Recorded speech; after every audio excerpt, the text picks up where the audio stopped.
Of all of the great houses of the Klingon Empire, perhaps none is more well-known and influential than the House of Kor. Descended from the Klingon imperial family, the House of Kor boasted power and influence over the farthest reaches of the Empire and beyond. The members of the House of Kor had an aristocratic bearing and tended toward elitism. In the 23rd century, the House of Kor was led by Kol, who represented the Great House on the Klingon High Council. Although the members of the House were high-born, even they could not escape the ravages of the Klingon augment virus.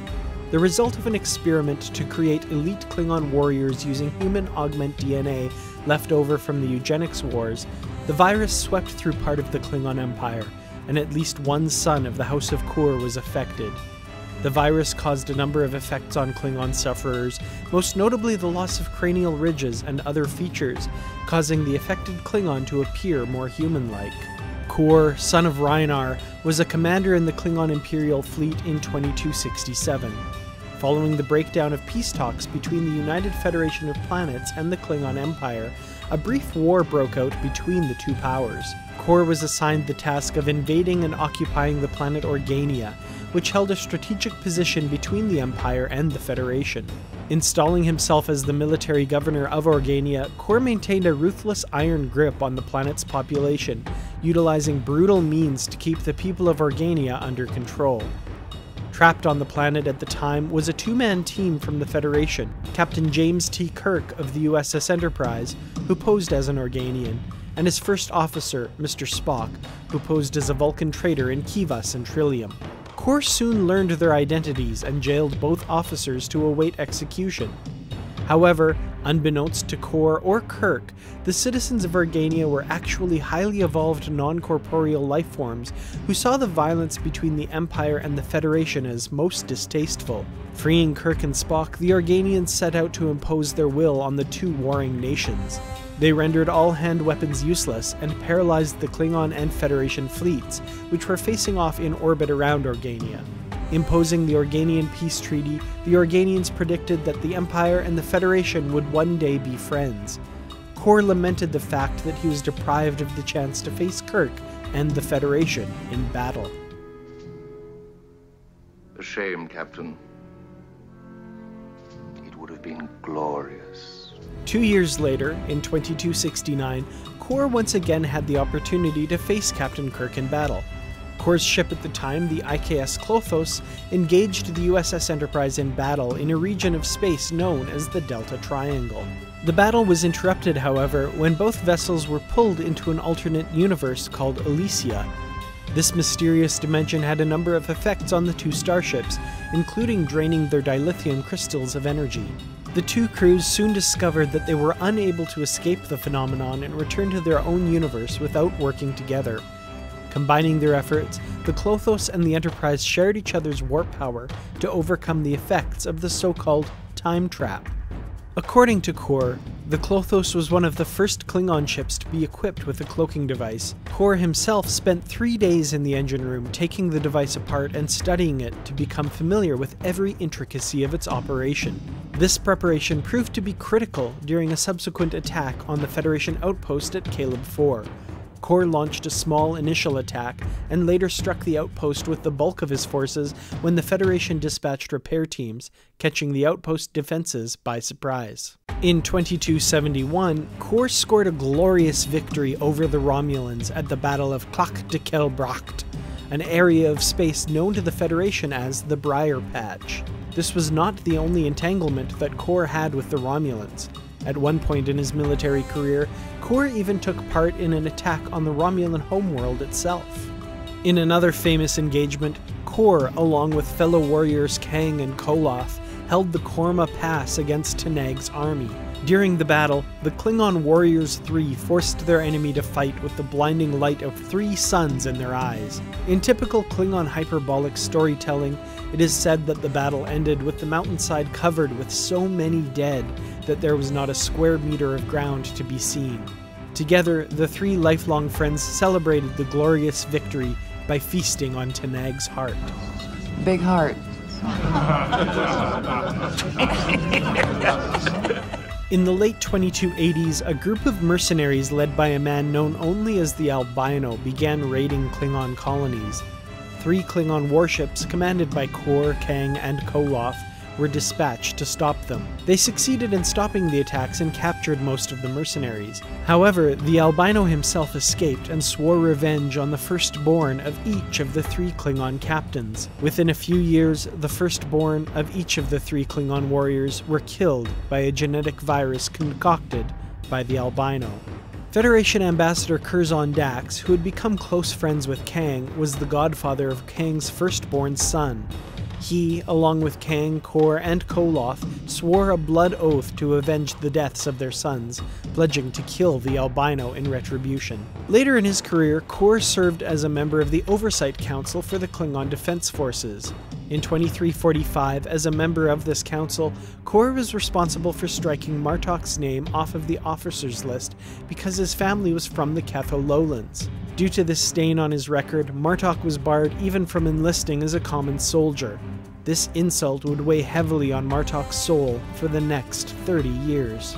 In the year 2370, Kang reunited the 3 Klingon warriors when he discovered the location of the Albino's hideout. Together, Kor, Koloth, and Kang, along with Dax, a Trill who was now joined to a new host, Jadzia, set out to exact revenge on the Albino for the deaths of their sons. Attacking his base on Sakaris 4, the warriors succeeded in storming the Albino's compound and killing the Albino. Although Dax and Kor survived, the battle claimed the lives of Kang and Koloth. In the early 2370s, while serving as the Klingon ambassador to Vulcan, Kor learned of a fascinating discovery by a Vulcan science team exploring a world in the Gamma Quadrant. The Vulcans had recovered the shroud of the Sword of Kahless in what appeared to be the remains of an ancient Herc outpost. Using his influence as ambassador, Kor was able to acquire the shroud from the Vulcans. Unfortunately, Kor's habit of drinking and telling stories caught up with him when his tale of the shroud was heard by Toral, son of Duras, in a tavern on Torna 4.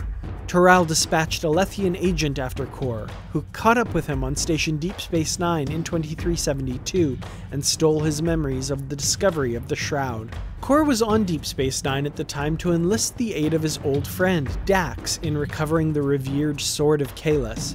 The two of them, accompanied also by Lieutenant Commander Worf, were successful in discovering the sword in the Gamma Quadrant. For the first time in over 15 centuries, Klingon eyes beheld the legendary weapon in all its glory.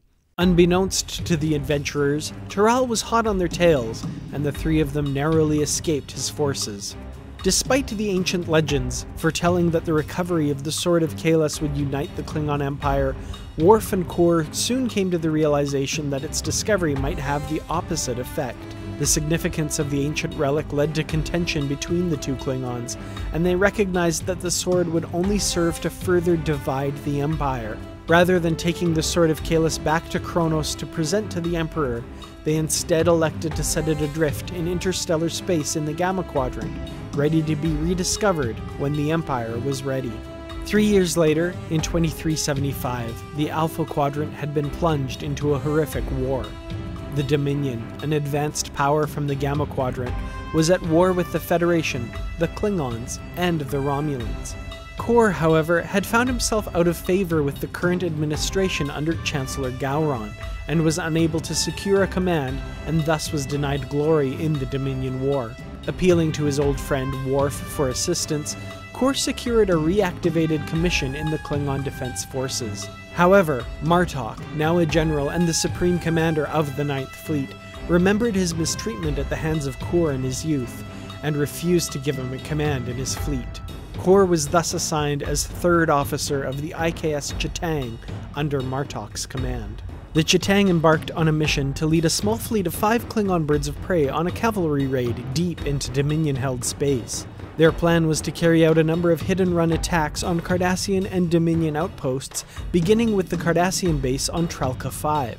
At a key moment in the initial attack, Kor found himself in command of the Chitang when both General Martok and Worf were incapacitated. Unfortunately, due to his advanced age, Kor often suffered from memory lapses and was frequently unable to concentrate.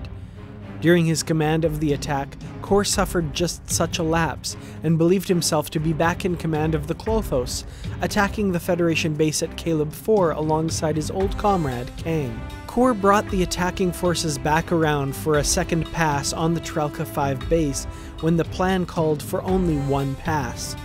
The result was heavy damage to the Chitang and the death of the captain and first officer of the IKS Orantho. Disgraced and relieved of duty, Kor found himself the target of ridicule and scorn at the hands of the crew of the Chitang. As a result of the botched attack, the Chitang and the rest of the surviving fleet ships were pursued by a fleet of 10 Jem'Hadar attack ships, which would catch up to their quarry before the birds of prey could rendezvous with backup forces, thanks to the damage sustained by the Klingons. A desperate plan was devised. One bird of prey, the IKS Ning Tao, commanded by Worf, would about-face and engage the Jem'Hadar in the hopes of waylaying them long enough for the remaining ships to escape. Kor, having been informed of the plan by Martok's aide, Darok, surprised Worf outside the Chitang's transporter room and took command of the Ning Tao in his place. Under Kor's command, the Ning Tao was successful in stopping all 10 Jem'Hadar ships, giving the fleet enough time to escape and reach waiting reinforcements. This amazing feat impressed the officers and crew of the Klingon fleet, who sang and drank to the memory of Kor, Dahar Master and hero of the Empire. Kor, while far from perfect, was a man whose honor and courage would be the subject of story and song for generations to come. This Klingon hero of both the 23rd and the 24th centuries had made an indelible mark upon the Alpha Quadrant and the politics of both the Federation and the Klingon Empire, truly becoming one of the great men of interstellar history. There you have it, folks, the entire history of the first named Klingon character in Star Trek, Kor. If you'd like to learn a little bit more about him, there are a few non-canon sources you might want to pick up. The TOS novel Excelsior Forged in Fire by Michael A. Martin and Andy Mangels tells a bit about the history of Kor, Kang, and Koloth and their fight with the albino, as well as the DC graphic novel Debt of Honor features a little bit about Kor. Now, of course, as you know, the novels and comics are non-canon, so some of the story elements may not jive exactly with what appears on screen, especially Debt of Honor. A lot of the ideas of the differences between the smooth-headed Klingons and the ridged-headed Klingons, the ideas behind that changed quite a bit after that was published, so keep that in mind, but it's still an excellent story. I do urge you to pick it up. Thank you all so much for watching, and thanks especially, of course, to the Patreon supporters over on patreon.com. I really appreciate it. If you'd like to help out the channel, even just $1 a month really helps and goes a long way to helping me bring you videos each month. Thanks again for watching, and until the next video, Qapla'.